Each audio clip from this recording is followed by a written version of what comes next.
Everyone, my self Nandini study point में आप सभी का स्वागत है। मेरे आसपास कंस्ट्रक्शन का काम चल रहा है, बहुत ज़्यादा नॉइज़ क्रिएट कर रहे हैं, जैसा कि आपको बीच में इस वीडियो के अंदर भी सुनने को मिल सकता है। तो सॉरी उस चीज़ के लिए। प्रीवियस मेरी जितनी भी अभी तक वीडियोस पड़ी हैं उसमें ओबीजी के ड्रग्स के बारे में मैंने आपको बताया है कि कौन कौन से मेडिसिन जो हैं वो ओबीजी में यूज़ किया जाता है और क्या क्या उसके बेनिफिट्स हैं एंड क्या क्या साइड इफ़ेक्ट हैं। ये सारी चीज़ें मैंने अपने प्रीवियस वीडियो में बता रखा है। तो अगर आप ये वीडियो पहली बार वॉच कर रहे हो और आप चैनल पे पहली बार विजिट कर रहे हो तो आप मेरे चैनल को सब्सक्राइब कर लें, बेल आइकन को प्रेस कर लें, तो जिससे कि डेली आने वाली नोटिफिकेशन आपको मिलेगी और आप मेरी वीडियो को वॉच कर पाएंगे। साथ ही साथ अगर आप पहली बार इस वीडियो को वॉच कर रहे हो तो आप प्रीवियस जो मैंने ओबीजी फार्मेकोलॉजी में जो ड्रग्स के बारे में बताया है वो भी आप जाके विजिट करना उस चैनल पे। जो सारी कहानी है वो एक राइट वे में आपको समझ में आएगी। तो आज के इस वीडियो में मेरा जो टॉपिक है वो है टोकोलाइटिक एजेंट्स या टोकोलाइटिक ड्रग्स। क्या होते हैं टोकोलाइटिक ड्रग्स, कब यूज किए जाते हैं टोकोलाइटिक ड्रग्स, क्यों ज़रूरी है ये किसी भी फीमेल में, और हम कब देते हैं, कब हमें नीड पड़ती है टोकोलाइटिक एजेंट की। तो A to Z हम आज इस टोकोलाइटिक ड्रग्स के बारे में जानने वाले हैं। तो वीडियो में लास्ट तक बने रहना और कमेंट करके जरूर बताना कि वीडियो आपको कैसी लगी। व्हाट इज टोकोलाइटिक, क्या है टोकोलाइटिक? टोको का मतलब होता है कॉन्ट्रैक्शन, लाइसिक या लाइटिक का मतलब होता है टू प्रिवेंट। तो हम कह सकते हैं pre mature labour and delivery can be delayed by drugs. Okay, short term delay of 48 hours allow the use of corticosteroids. कहने का मतलब ये है कि टोकोलाइटिक ड्रग्स तब यूज किए जाते हैं जब किसी भी प्रेग्नेंट लेडी में प्री मेच्योर कॉन्ट्रैक्शन स्टार्ट हो जाता है, यानी कि प्री मेच्योर लेबर होना स्टार्ट हो जाता है। तो उसमें प्री मेच्योर लेबर को रोकने के लिए टोकोलाइटिक एजेंट दिए जाते हैं। ठीक है, प्री मेच्योर लेबर क्या होता है? हम सबको पता है कि एक हेल्दी बेबी को बनने में और एक फीटस को ग्रोथ करने में 0 से लेकर के 9 मंथ का एक टाइम चाहिए होता है। वहाँ पे बच्चा अंदर माँ के वुम में, माँ के यूट्रस में अच्छे से बनता है, प्रॉपर उसकी ऑर्गेनाइजेशन होता है वो होता है, और उसके बाद 37 वीक के बाद कभी भी लेबर पेन स्टार्ट होता है और डिलीवरी होती है। और ऐसे में बच्चा जो है वो बहुत ही हेल्दी, एक अच्छे ब्रेन और अच्छे सारे ऑर्गन्स के साथ बेबी इन्वायरमेंट में जन्म लेता है। बट वो 9 मंथ ना होकर के कभी भी किसी भी प्रेग्नेंट लेडी की डिलीवरी जो है वो 7 मंथ में ही स्टार्ट हो जाए, लेबर पेन स्टार्ट हो जाए, उसको बेबी एक्सपल्शन स्टार्ट हो जाएगा, या 8 मंथ में स्टार्ट हो सकता है। तो कभी भी अगर टाइम के पहले लेबर स्टार्ट हो जाए तो उसे हम बोलते हैं प्री मेच्योर लेबर या प्री मेच्योर यूटेराइन कॉन्ट्रैक्शन। तो ये अच्छा नहीं है, उस मदर के लिए भी अच्छा नहीं है और उस बेबी के लिए भी अच्छा नहीं है। तो उसे ही प्रिवेंट करने के लिए टोकोलाइटिक एजेंट दिए जाते हैं डॉक्टर के द्वारा। तो बहुत बड़ा फंक्शन है इस टोकोलाइटिक एजेंट का प्री मेच्योर लेबर में। अब बात करते हैं कि ये टोकोलाइटिक एजेंट में कौन कौन से ड्रग यूज किए जाते हैं। ठीक है, हमने ये तो जान लिया कि टोकोलाइटिक एजेंट करते क्या है, क्यों जरूरी है, देते किन फीमेल्स में है। तो अब बात करते हैं कि इसमें ड्रग्स कौन कौन सी आती है। Commonly use drugs are beta mimetics. Beta mimetics जो कि सबसे ज़्यादा यूज़ किया जाता है। बीटा मिमेटिक्स बीटा रिसेप्टर को मिमिक्स करते हैं। एंड सेकेंड होता है prostaglandin synthetase inhibitors. And third होता है मैग्नीशियम सल्फेट। एंड फोर्थ होता है कैल्शियम चैनल ब्लॉकर्स। फिफ्थ होता है ऑक्सीटोसिन रिसेप्टर एंटागोनिस्ट। एंड 6 है nitric oxide donors and progesterone. तो ये जो सारे मैंने नाम बताए हैं उनको एक के बाद एक मैं एक्सप्लेन करने वाली हूँ। सेकेंड है प्रोस्टाग्लैंडिन सिंथेटेस इनहिबिटर्स। तो जैसा मैंने बोला प्रोस्टाग्लैंडिन सिंथेटेस इनहिबिटर्स, तो आप लोगों को मैंने बता रखा है कि जो प्रोस्टाग्लैंडिन्स है या ऑक्सीटोसिन है, ये जब बॉडी में रिलीज होते हैं तभी लेबर स्टार्ट होता है। तो वो या तो समय से पहले रिलीज हो जाए या समय पूरा होने पे रिलीज हो। तो समय पूरा होने पे अगर रिलीज होते हैं प्रोस्टाग्लैंडिन्स एंड ऑक्सीटोसिन तब तो कोई बात ही नहीं है, तब तो कोई प्रॉब्लम नहीं है। बट अगर प्री मेच्योर यानी कि समय से पहले स्टार्ट हो जाए तब प्रॉब्लम है। तो इसीलिए प्रोस्टाग्लैंडिन सिंथेटेस इनहिबिटर दे दिया जाता है, जिससे कि इनहिबिटर का मतलब होता है उसके जो उसका एक्शन होता है या उसका जो सिक्रीशन होता है उसको इनहिबिट कर देना, उसको रोक देना।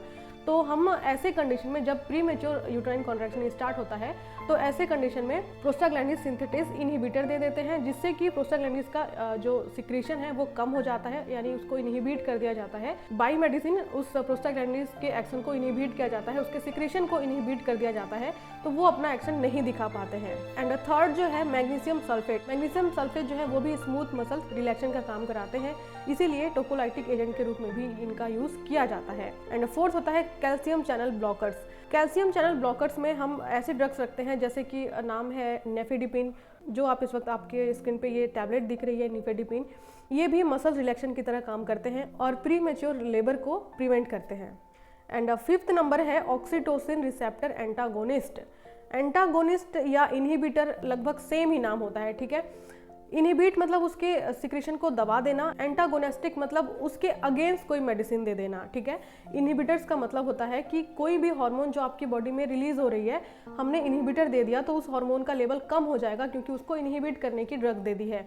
बट एंटागोनिस्टिक का मतलब होता है कि हमने कोई भी ऐसी हार्मोन जो बॉडी में सिक्रीट हो रही है, हमने एंटागोनिस्टिक दे दिया तो मतलब उसके अगेंस्ट काम करने वाले मेडिसिन को दे दिया है। तो वैसे ही ऑक्सीटोसिन रिसेप्टर एंटागोनिस्टिक का मतलब होता है जब ऑक्सीटोसिन रिलीज होता है तो यूट्रस के अंदर ऑक्सीटोसिन रिसेप्टर मौजूद होते हैं और ये ऑक्सीटोसिन के साथ बाइंड होते हैं और अपना एक्शन दिखाते हैं। तो ऑक्सीटोसिन रिसेप्टर एंटागोनिस्टिक दे दिया जाए अगर, तो ऑक्सीटोसिन बाइंड नहीं हो पाता अपने रिसेप्टर के साथ और वो एक्शन नहीं दिखा पाता है।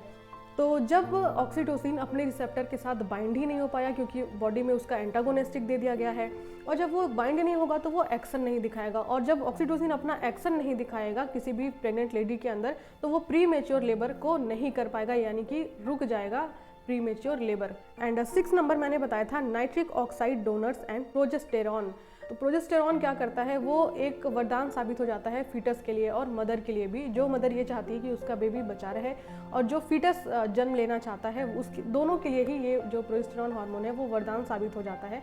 तो वैसे ही अगर हम प्रोजेस्टेरॉन हार्मोन के बजाय कोई भी इंजेक्शन या कोई भी मेडिसिन दे रहे हैं उस फीमेल को जिसके अंदर प्री मेच्योर कॉन्ट्रैक्शन स्टार्ट हो रहा है, तो वो उसको प्रिवेंट करेगा क्योंकि हमने वही हार्मोन के केमिकल सब्सटेंस मेडिसिन के रूप में ऊपर से दे दिया है। तो प्रोजेस्टेरॉन एंड नाइट्रिक ऑक्साइड जो है ये भी टोकोलाइटिक एजेंट के रूप में यूज़ किए जाते हैं। अब मैं कुछ मेडिसिन आप लोगों को स्क्रीन पे दिखाने वाली हूँ और बताऊंगी कि यही मेडिसिन जो है वो यूज़ किया जाता है प्री मेच्योर लेबर या यूट्राइन कॉन्ट्रैक्शन के अंदर, और ये कैसे, इनके क्या एक्शन होते हैं, डोजेस क्या है एंड साइड इफेक्ट क्या है। तो सबसे पहले ये जो आप मेडिसिन देख रहे हो ना, इसके बहुत सारे नाम होते हैं, जेनरिक नेम होते हैं, ब्रांड नेम होते हैं, बट कंटेंट देखा जाए तो कंटेंट सब में सेम ही होता है। इसके कई सारे नाम है जैसे nifedipine, nicardipine, verapamil.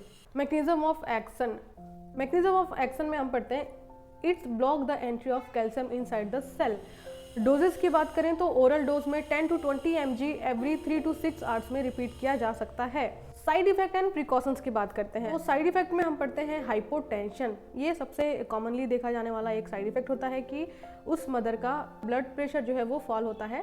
And headache देखने को मिलता है, फ्लशिंग एंड नोजिया, मतलब बहुत ज़्यादा स्वेटिंग हो सकती है एंड उससे नोजिया भी फील हो सकता है। ये इस डेपिन या नेफेडिपिन के साइड इफेक्ट होते हैं। नेफेडिपिन या डेपिन जब भी किसी प्रेग्नेंट लेडी में चल रहा हो तो उसमें एक नोट करने वाली चीज़ ये होती है कि MgSO4 या बीटा मिमेटिक्स ड्रग को अवॉइड करना चाहिए। जैसे कि मैंने 2 बताया था, MgSO4 भी टोकोलाइटिक एजेंट के रूप में देते हैं एंड निफेडिपिन या डिपिन जो है उसको भी देते हैं। तो इसमें फ़र्क ये है कि जब हम नेफेडिपिन या डिपिन देते हैं तो MgSO4 या बीटा मिमेटिक्स ड्रग को अवॉइड करना चाहिए, फिर सिर्फ यही एक टोकोलाइटिक एजेंट देने चाहिए।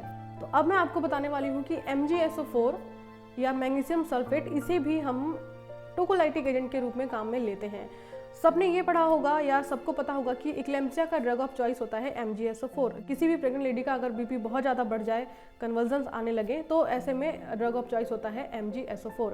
बट इक्लेम्सिया के साथ साथ MgSO4 का यूज़ टोकोलाइटिक एजेंट के रूप में भी किया जाता है। ये कन्वर्जन को रोकने में भी किया जाता है एंड सेरिब्रल ब्लड सप्लाई को भी बढ़ाता है। एक्शन ऑफ मैकेनिज्म की बात करते हैं तो जब भी किसी प्रेग्नेंट लेडी में MgSO4 इन्फ्यूज़न दिया जाता है तो जब उसके ब्लड में MgSO4 का लेवल ज़्यादा हो जाएगा तो कैल्शियम का लेवल अपने आप कम हो जाएगा, और जब कैल्शियम का लेवल कम हो जाएगा तो वहाँ पे प्री मेच्योर यूट्राइन कॉन्ट्रैक्शन से प्रिवेंट किया जा सकता है। तो इसीलिए MgSO4 को इन्फ्यूज़न के रूप में भी, लोडिंग डोज एंड इन्फ्यूज़न के रूप में भी दिया जाता है। साथ ही साथ MgSO4 नियोनेट्स में क्या इफेक्ट करता है, नियोनेट्स में ये न्यूरोलॉजिकल सिस्टम को स्ट्रॉन्ग कर देता है एंड एक तरीके से उनको न्यूरोलॉजिकल सिस्टम को मैच्योर कर देता है। अगर हम MgSO4 की लोडिंग डोज की बात करें, ये 4 to 6 mg 10 to 20% सोल्यूशन में डाइल्यूट किया जाता है और इसे IV दिया जाता है। अप्रॉक्स 20 to 30 मिनट में इसे कंप्लीट किया जाता है। वहीं अगर लोडिंग डोज के बाद की बात करें तो इसका इन्फ्यूज़न तैयार किया जाता है। अगर हम इन्फ्यूज़न की बात करें तो 1 to 2 mg पर आवर इसे इन्फ्यूज़न के रूप में तैयार करके दिया जाता है, किसी भी सोल्यूशन के साथ मिक्स करके, जैसे NS के साथ डाइल्यूट करके 1 to 2 ml पर आवर के हिसाब से इन्फ्यूज़न रेट सेट किया जाता है और ये हम 12 आवर्स या 24 आवर्स तक स्टार्ट करते हैं जब तक कि कॉन्ट्रैक्शन स्टॉप ना हो जाए। बात करते हैं साइड इफ़ेक्ट की, तो रिलेटिवली साइड इफ़ेक्ट नहीं होते हैं, बट कभी कभी अगर किसी में साइड इफ़ेक्ट देखे भी जाए, जैसे हेडेक हो गया, फ्लशिंग हो गया एंड मसल्स वीकनेस हो गया एंड पल्मोनरी एडिमा वाली कंडीशन आ गई एंड कभी कभी रिस्पिरेटरी प्रॉब्लम्स भी आते हैं, जैसे रिस्पिरेशन स्लो हो जाना, यूरिन आउटपुट का कम हो जाना, ये सारे जो साइड इफेक्ट हैं वो इसमें आते हैं। एंड नियोनेट में अगर हम बात करें साइड इफेक्ट की MGSO4 के, तो lethargic and hypotonic, rarely respiratory depression जैसे कंडीशन नियोनेट्स में देखी जाती है। तो अब मैं नेक्स्ट आती हूँ बीटा मिमेटिक्स पे। बीटा मिमेटिक्स में मैंने पहले भी बताया जो सबसे ज़्यादा यूज़ किया जाता है बीटा मिमेटिक्स टोकोलाइटिक एजेंट के रूप में। बीटा मिमेटिक्स में कुछ एग्जाम्पल हैं ड्रग्स के, जैसे टेरब्यूटालिन, रिटाड्रिन एंड आइसोक्सुप्रिन। ये जो बीटा मिमेटिक्स हैं उनको दिया जाता है जैसे शॉर्ट टर्म के लिए, अगर यूट्राइन कॉन्ट्रैक्शन को रोकना रहे तब के लिए यूज़ किया जाता है। ये 48 आवर्स तक यूट्राइन कॉन्ट्रैक्शन को रोक के रखते हैं और इस 48 आवर्स में हम वो मैनेजमेंट कर सकते हैं जैसे कि कॉर्टिकोस्टेरॉइड दे दिया तो बच्चे का जो LS रेशियो है वो बढ़ जाता है और जब LS रेशियो बढ़ जाएगा तो बच्चा इन्वायरमेंट में सर्वाइव करने के कैपेबल हो जाता है। तो 48 आवर्स तक हम यूट्राइन कॉन्ट्रैक्शन को रोक के रखते हैं जिससे कि अदर्स जो मैनेजमेंट है वो कंप्लीट हो जाए और बेबी अगर 34 वीक में या 33, 35 वीक में भी अगर वो बर्थ करता है तो उसका LS रेशियो मेंटेन रहे और वो रिस्पिरेशन के कैपेबल रहे। तो इसीलिए हम ये 48 आवर्स के लिए हम यूज़ करते हैं जब हमें कॉन्ट्रैक्शन को थोड़े समय के लिए रोकना पड़ता है। अगर हमें इन्फ्यूज़न इसका देना हो, स्टार्टिंग में 50 माइक्रोग्राम पर मिनट के रेट से हम सेट करते हैं एंड हर 10 मिनट पे हम 50 माइक्रोग्राम को इंक्रीज करते हुए देते हैं। ये तब तक देते हैं जब तक यूट्राइन कॉन्ट्रैक्शन डिक्रीज ना हो जाए और यूट्राइन कॉन्ट्रैक्शन अगर डिक्रीज हो भी गया तो उसके 12 आवर्स तक भी हम इस इन्फ्यूज़न को कंटिन्यू रखते हैं। अगर हम इसके साइड इफेक्ट की बात करें तो इसमें भी headache and palpitation, tachycardia, pulmonary oedema, hypotension, cardiac failure ऐसे साइड इफेक्ट देखे जाते हैं। अब बात करते हैं नेक्स्ट मेडिसिन जो ये भी टोकोलाइटिक एजेंट के रूप में काम करता है और इसका भी एग्जांपल मैंने बीटा मिमेटिक्स में पहले ही बता दिया है। ऑक्सोक्सुप्रिन हाइड्रोक्लोराइड या और भी इसके अदर नाम से हम जानते हैं डुवाडिलिन। डुवाडिलिन को भी हम टोकोलाइटिक एजेंट के रूप में काम में लेते हैं और ये भी शॉर्ट टर्म एक्शन के रूप में काम करता है, यानी कि 48 आवर्स तक यूट्राइन कॉन्ट्रैक्शन को रोक के रखता है और इसमें जो 48 आवर्स का जो समय मिलता है यानी 2 दिन का, उसमें हम अदर मैनेजमेंट करते हैं जो कि मैंने बता दिया ऑलरेडी, जैसे डेक्सामिथासोन या बीटामिथासोन 12 mg ये फीमेल को देते हैं हम। किसके लिए? बच्चे के लंग्स के अंदर LS रेशियो को इंक्रीज करने के लिए, जिससे कि वो इन्वायरमेंट में आने के बाद भी रिस्पिरेशन डिस्ट्रेस जैसी प्रॉब्लम को फेस ना करे और रिस्पिरेशन के लिए कैपेबल हो पाए। नेक्स्ट है ऑक्सीटोसिन एंटागोनिस्टिक, वो है ऑटोसिबेन। ऑटोसिबेन ये एक नाम है, अगर हम इसके केमिकल सब्सटेंस की बात करें तो ये ऑक्सीटोसिन एंटागोनिस्टिक ही होता है। फॉर एग्जांपल कि कोई कितना भी आपको भड़का ले, कोई कितना भी आपको बहुत सारी गलत चीज़ें सिखा ले, बट आप करेंगे वही जो आपका मन होगा या करेंगे वही जो आपके लिए अच्छा है, क्योंकि आप पहले से वो सारी चीज़ें आपको पता है कि मुझे करना क्या है। तो आप किसी के भी डीमोटिवेट करने से या किसी के भी बहुत ज़्यादा चढ़ाने से आप उसकी बातों में बहकेंगे नहीं, क्योंकि आपको पता है कि आपको करना क्या है।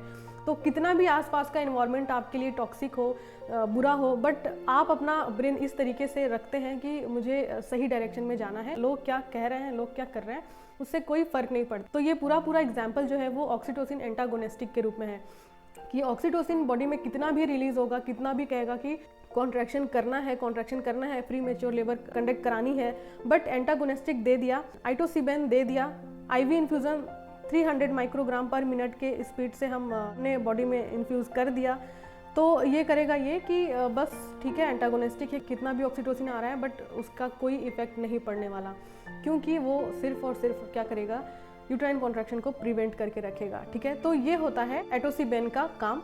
एटोसिबेन को हम ऑक्सीटोसिन एंटागोनिस्टिक भी कहते हैं।